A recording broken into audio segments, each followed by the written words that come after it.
Salut à tous, welcome back to Lingoni French and welcome back to a new episode of our big series on passé composé.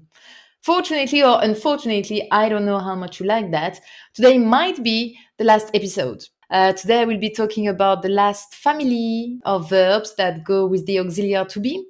I'm talking about the verbs starting with se in French. We call them reflexive or pronominal verbs.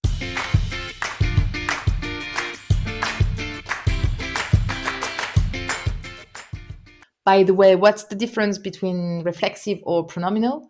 Reflexive verbs, les verbes réfléchis, we call them in French, are the one you use when you are doing an action on yourself or about yourself. Like in French, we say se lever, which would be like literally like to get yourself up.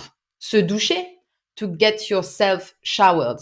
However, verb pronominal, the pronominal verbs, same, they go with se, but in English you would say each other. Like se rencontrer in French is pronominal, and the translation in English, the closest translation would be to meet each other. S'aimer, to love each other or one another. The action is réciproque, like I love you, you love me. S'aimer. Not s'aimer, like, which could also be possible, to love yourself. That would also work. And that would be the topic of the day. What else do you need to know about reflexive verbs? So yeah, in infinitive, they go with se. And then I would like to conjugate one in present simple to remind you how they work. And then we'll see in passé composé how they function somehow. So for example, for the verb se lever, present simple, je me lève. Me is not optional, and it's very important to know this pronoun. You always need to put it. So, je me lève. Tu te lèves. Il, elle, on se lève. Nous nous levons. Pronunciation here. Nous nous, repetition of the nous, very important. Nous nous levons. So one is pronom personnel, and one is pronom réfléchi. That's why it's very important to mention both. Vous vous levez, il se lève. But in plural, with final S and il se lève, final ENT. That would be in present simple. Now let's see some examples with that kind of verbs in passé composé. Ce matin, je me suis réveillée à 7 heures. Puis, je me suis levée. Ensuite, je me suis douchée. Puis, je me suis brossé les dents. Après le petit déjeuner, je me suis dépêchée, interesting one, je me suis dépêchée pour aller au travail. Elle s'est débarrassée de tous les vêtements qu'elle ne met plus. Elle s'est débarrassée. Already here, I will give you some more examples, but you have an idea of how and where do I need to put the pronoun and where do I put then the structure with auxiliary to be and the past participle. So it would work like that. You need to put the two pronouns together. Je, me, tu, te, il, se, or il, s, apostrophe, nous, vous, et il, se. And then you put the passé composé. Sometimes I tell you, no, first you put the pronoun and then you need to put the auxiliary and then you put the second pronoun. In that case, no. So it's just like the two pronouns and then your passé composé together. More examples and then I show you how it works in negative form. Je crois que vous vous êtes trompé d'adresse. Je ne me suis pas trompé. So now you have the negative form. Non, je ne, the ne is coming in the middle and separating the two pronouns. Je ne me suis, and then the pas is separating the auxiliary from the past participle.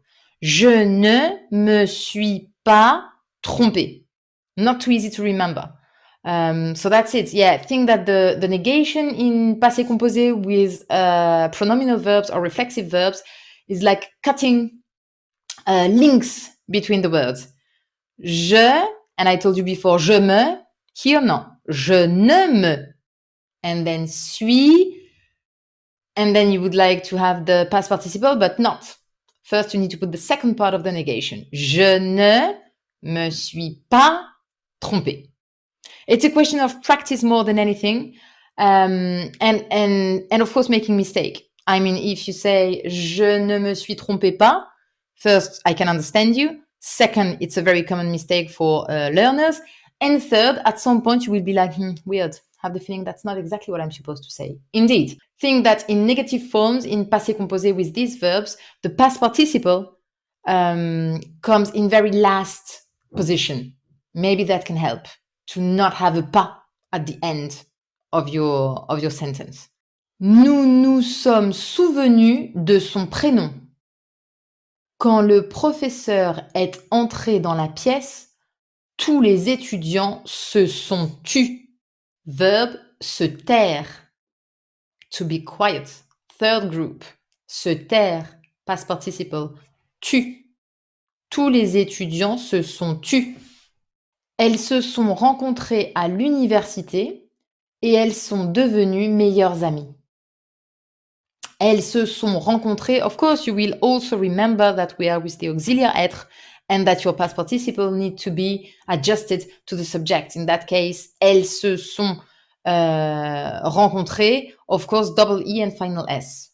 Il est entré chez lui. Il ne s'est pas déshabillé et il s'est endormi sur le canapé.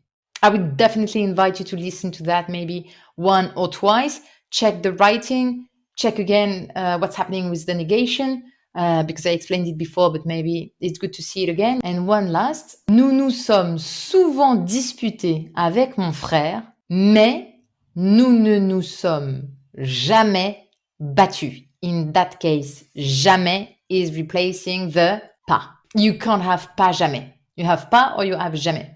In that case, I chose jamais. Nous ne nous sommes jamais battus. Instead of nous ne nous sommes pas battus. Sorry. Elle s'est dépêchée de rentrer dans la classe et elle s'est assise à côté de moi. Verbe asseoir, troisième groupe. Elle s'est assise à côté de moi.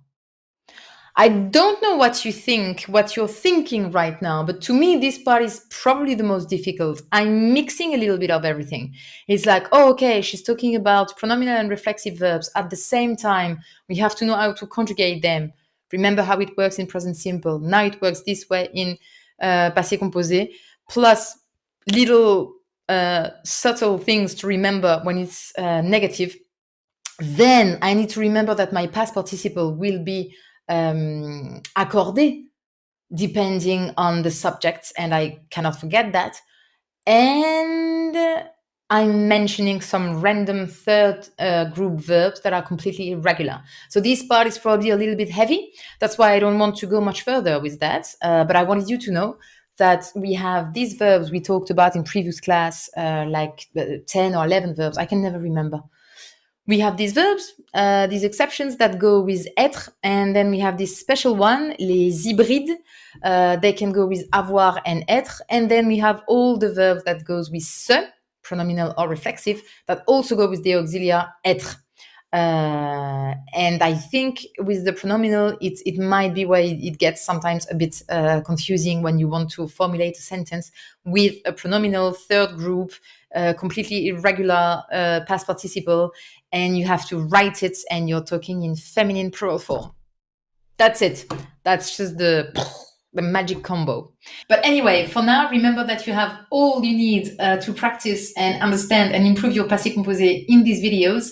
And that if you'd like some extra practice, you can go to lingoni.com, where you'll find a lot of additional exclusive videos, PDF worksheets, podcasts, and interactive exercises. If you get a bit tired of French, remember that we also have Lingoni German and Lingoni American English to practice some other languages. In any case, thank you very much for following us again today, and I see you very soon for a new lesson. À bientôt et au revoir.